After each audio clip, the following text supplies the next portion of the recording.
Bonsoir à toutes et à tous, bienvenue dans Libre Ensemble, votre rendez-vous de la laïcité. Médecins, épidémiologistes, biologistes se succèdent sur les écrans télé, à la radio, dans les journaux. L'expert scientifique semble avoir retrouvé la confiance et l'écoute des gouvernements et de l'opinion, nous rassurant par moments, nous alertant à d'autres. De quoi s'interroger sur la place des sciences dans notre société, mais sur la place aussi de l'expertise des activistes, des militants. N'est-ce pas eux qui finalement vont réactiver le sens commun, pour reprendre l'expression de notre invité ce soir. Libre Ensemble, Vinciane Colson, Jacques Nizan. Et cette invitée, c'est Isabelle Stengers. Bonsoir. Bonsoir. Et merci d'avoir accepté notre invitation. Vous êtes philosophe, émérite à l'Université libre de Bruxelles. Après avoir longtemps étudié les relations entre science et pouvoir, vous analysez plutôt aujourd'hui, dans vos derniers ouvrages, les risques que l'idéal scientifico-capitaliste fait courir aux vivants. Vous vous engagez aussi dans un vrai combat intellectuel pour une refondation des rapports sociaux et biologiques. Alors, citons deux de vos derniers ouvrages. Autant des catastrophes, résister à la barbarie qui vient, aux éditions La Découverte, et alors tout récemment, Réactiver le sens commun, lecture de Whitehead en temps de débâcle, aux éditions de La Découverte également. Alors, Isabelle Stengers, je lisais dans une recension à propos de ces ouvrages que c'était, je cite, une promenade et une immersion dans la philosophie profondément écologique et radicale d'Isabelle Stengers, une pensée anticapitaliste et écoféministe. Alors, écologique, radicale, anticapitaliste, écoféministe, ce sont des termes qui vous qualifie bien, vous trouvez ? Disons que ça qualifie ce que l'époque a fait de moi, puisque j'ai commencé d'abord comme chimiste ici à l'ULB et puis comme philosophe, mais je me destinais à la philosophie des sciences.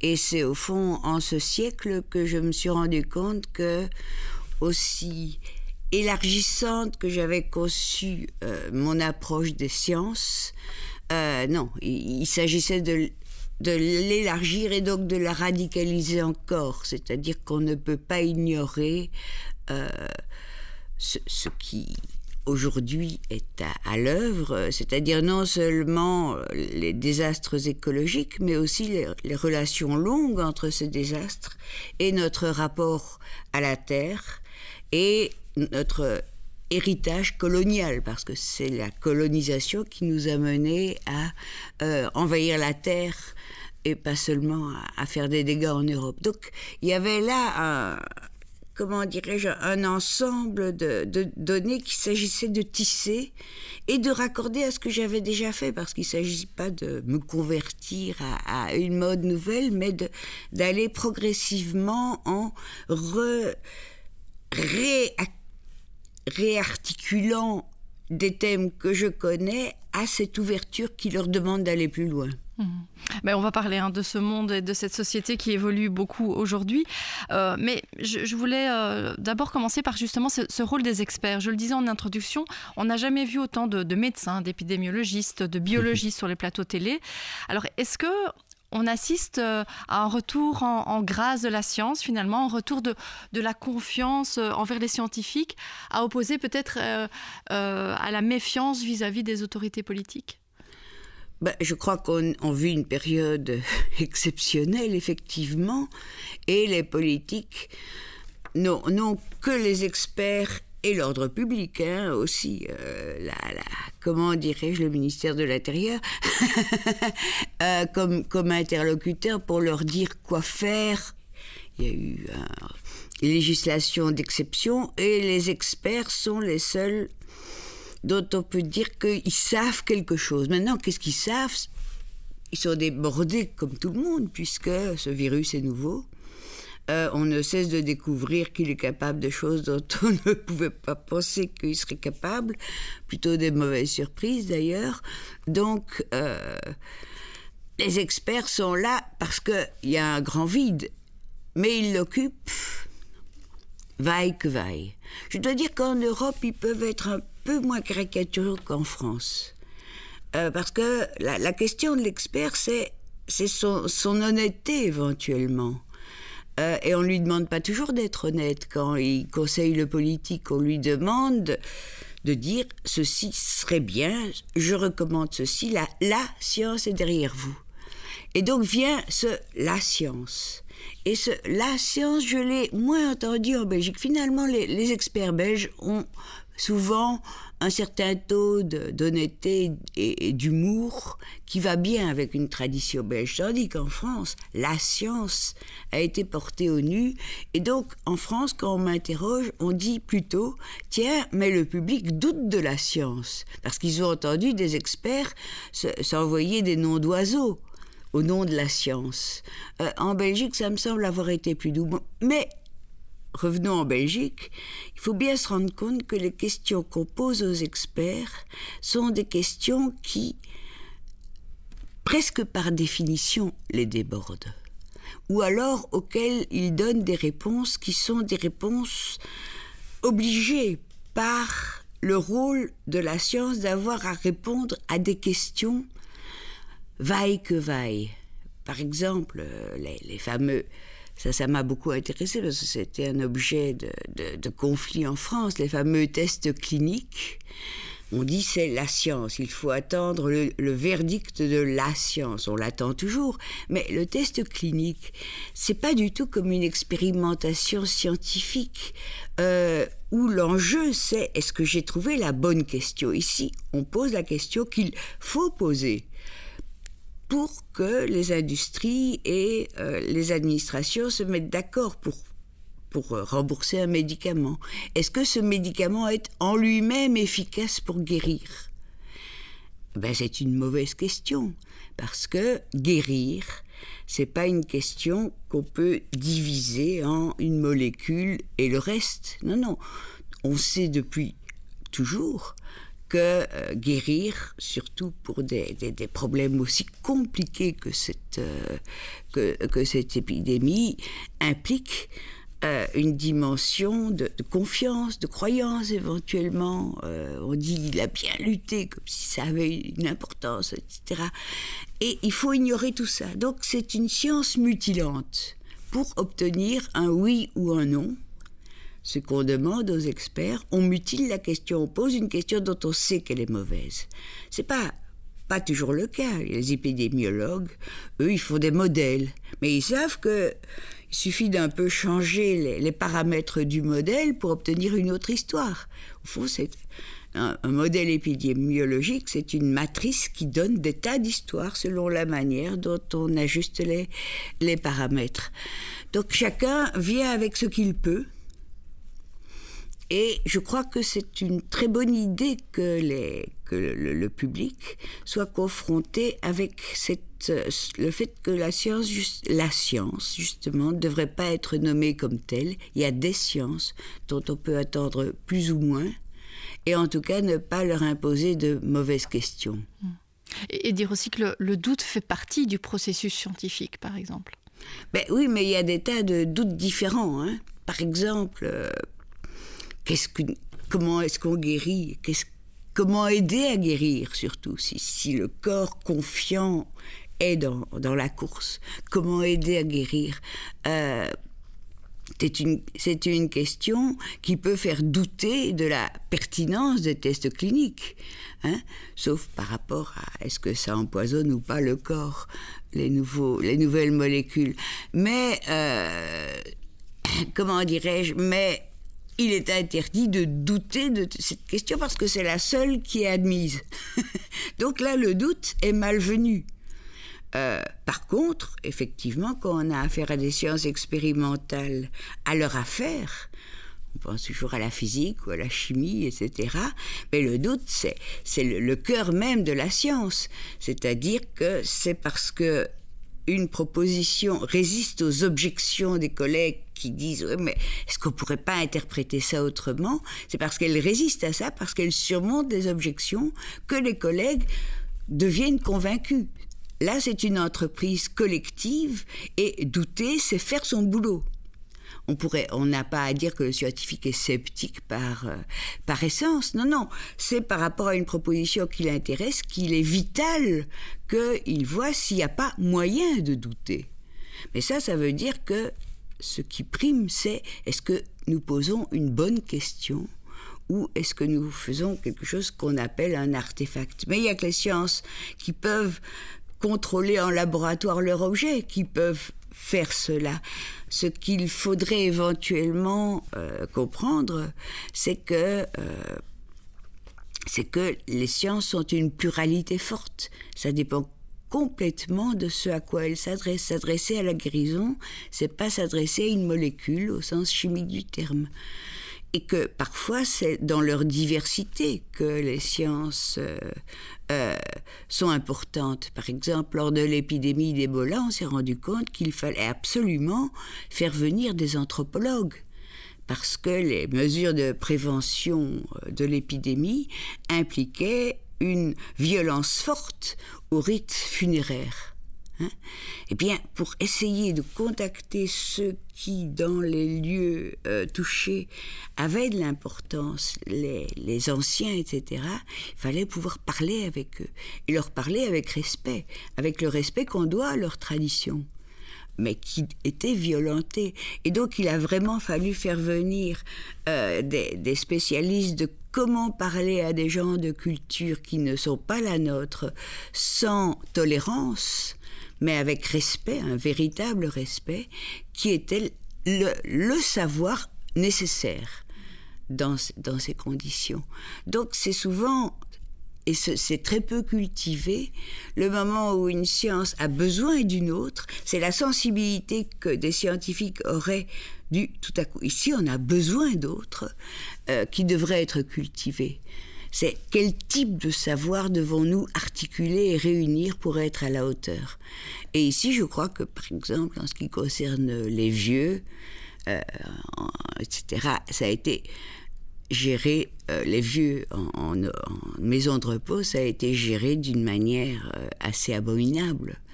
Parce qu'on a vu l'urgence épidémiologique et on a cultivé aucune imagination sur ce qui pouvait se passer là. Et l'importance de l'imagination, c'est quelque chose que vous relevez plusieurs fois dans votre dernier livre sur le fait de réactiver le sens commun. Alors déjà, je voulais vous demander, qu'est-ce que vous entendez, vous, par sens commun ? Qu'est-ce que c'est finalement le sens commun ? Le sens commun, il n'y a pas de très bonne définition parce que il y a beaucoup de philosophes qui l'ont défini et souvent les scientifiques l'emploient d'ailleurs comme le bon sens, comme ce contre quoi la science, non pas lutte, mais ce dont elle se dégage. Par exemple, Einstein va contre le sens commun. Tous nous aurions dit que deux événements distants peuvent être définis comme simultanés. Einstein a brisé le sens commun. Ouais, en fait, je veux dire, c'est très curieux parce que c'était une question que les humains se posaient très peu avant Einstein parce qu'ils n'envisageaient pas des distances pareilles et des moyens de communication par la lumière. Normalement, un événement était simultané par rapport effectivement c'était les astronomes qui pouvaient parler de ça. Donc, le sens commun, tout à coup, se voit chargé de convictions qui représentaient les pratiques des astronomes auparavant. Donc, on n'est pas très aimable vers le sens commun. Moi, ce qui m'intéresse, c'est faire sens en commun. C'est-à-dire cette idée qu'un collectif, une communauté, voire même on pourrait dire une civilisation, si elle est vivante, peut faire sens en commun quand on accepte les questions les uns des autres dans toute leur diversité. Et donc, qu'on cultive l'imagination je pense ainsi, mais je peux comprendre que l'autre pense autrement, sans le juger, sans argumenter, mais en trouvant des solutions qui viennent de cette diversité ou des propositions qui viennent de cette diversité. Par exemple, je l'ai dit ici, quand les scientifiques qui disent « je peux régler cette affaire parce que j'ai la science qui s'y rapporte », eh bien, ils manquent de sens commun. Ils n'ont pas été rendus sensibles à toutes les autres questions, à tous les autres types d'intérêts que la même situation pouvait susciter. Au labo, on n'en a pas besoin parce que le labo est fait pour poser un certain type de questions. Donc les expérimentateurs ne rencontrent à peu près que des gens qui partagent leurs priorités, leurs intérêts, leurs critères de valeur. La valeur, c'est d'obtenir une réponse qui tienne face aux objections. Mais dès qu'on quitte le laboratoire et les produits, comment dirais-je, résultats expérimentaux quittent souvent très vite le laboratoire, eh bien, ce manque de sens commun, c'est-à-dire ce sens spécialisé, je domine par exemple la question de la modification génétique, je pense aux OGM, devient caricatural. Tout à coup, il renvoie au secondaire toutes les autres conséquences de culture d'OGM dans les champs. Donc, le sens commun, faire sens en commun, ça se cultive. Et nous ne savons plus cultiver le sens commun. Mais, parce que vous donniez l'exemple justement des OGM et c'est vrai que pour vous, les activistes, je n'utilise pas le mot militant parce que je sais que vous préférez le mot activiste, les activistes anti-OGM sont vraiment un exemple de sens commun, d'un exemple d'activistes qui ont réussi à réactiver ce sens commun. Alors pourquoi justement, eux, qu'est-ce qu'ils ont fait de particulier qui fait que ça a réussi et qu'ils ont réussi à faire ce sens commun ?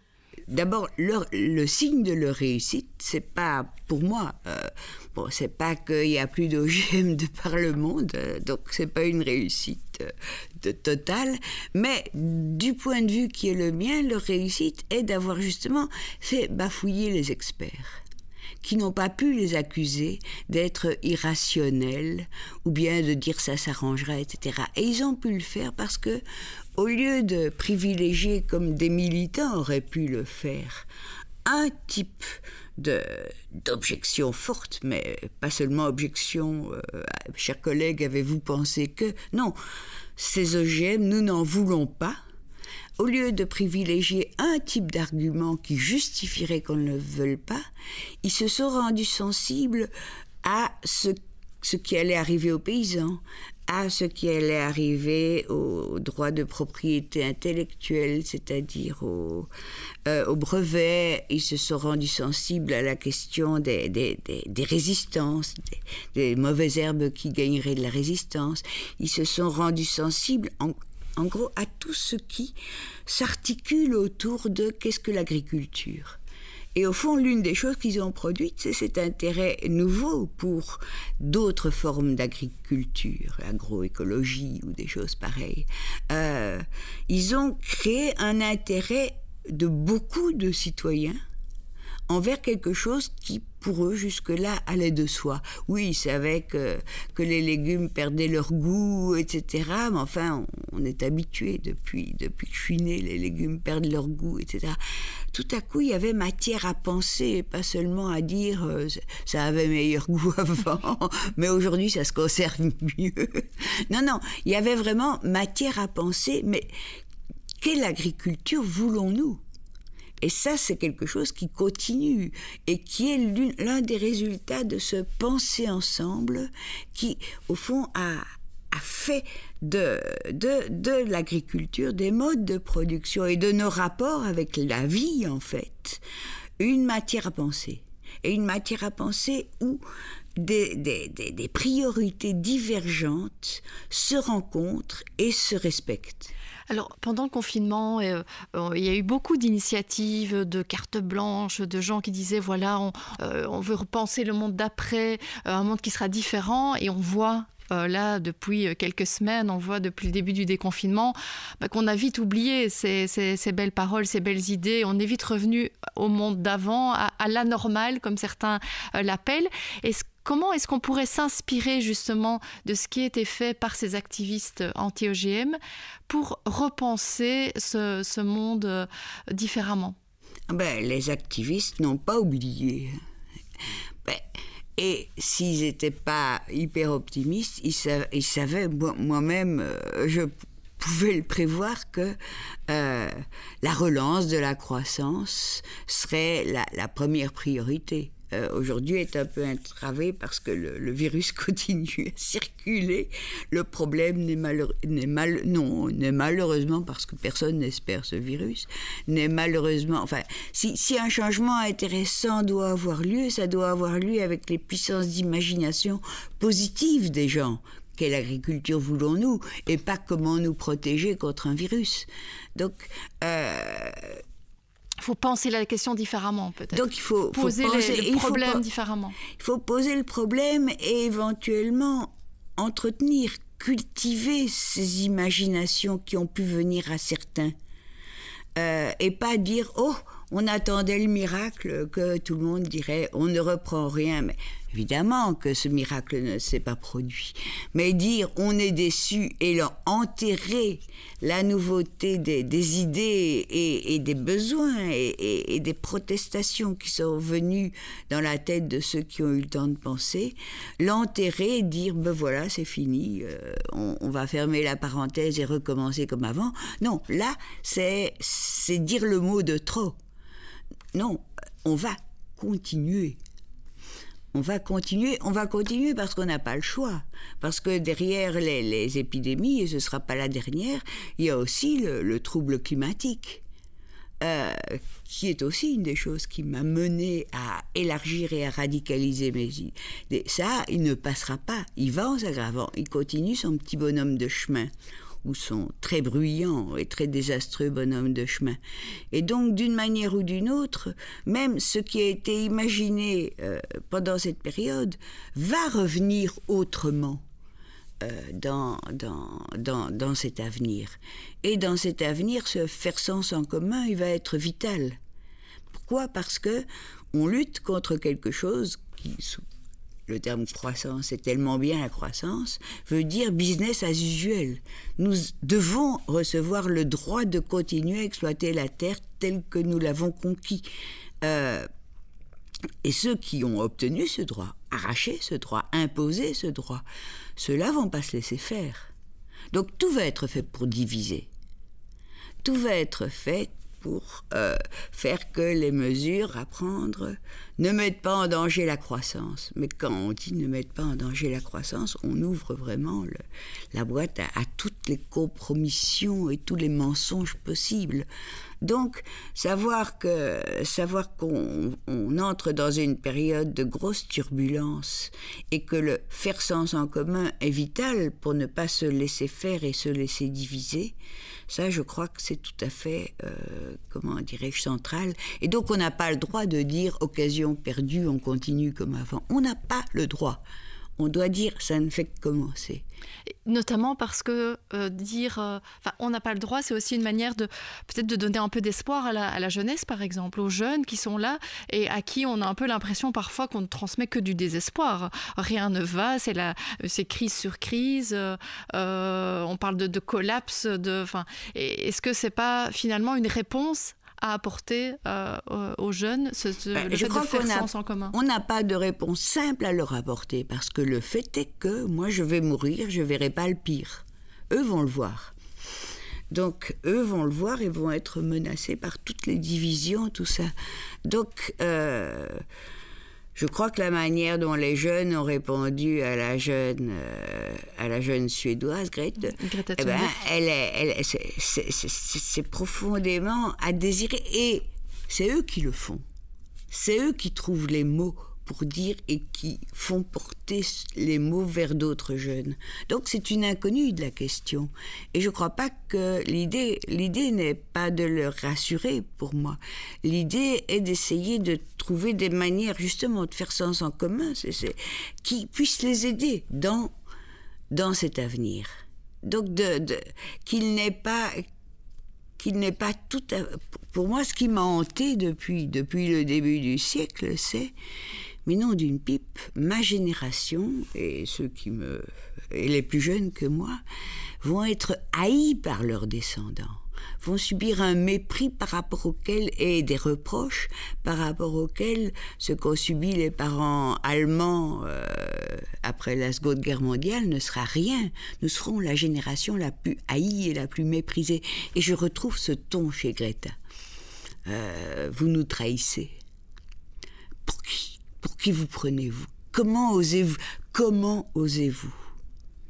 Et justement, je crois que face aux jeunes, Gilles Deleuze, mon philosophe préféré, disait que, contrairement à la culpabilité qui est empoisonnante, on se met au centre de tout quand on dit « je suis coupable ».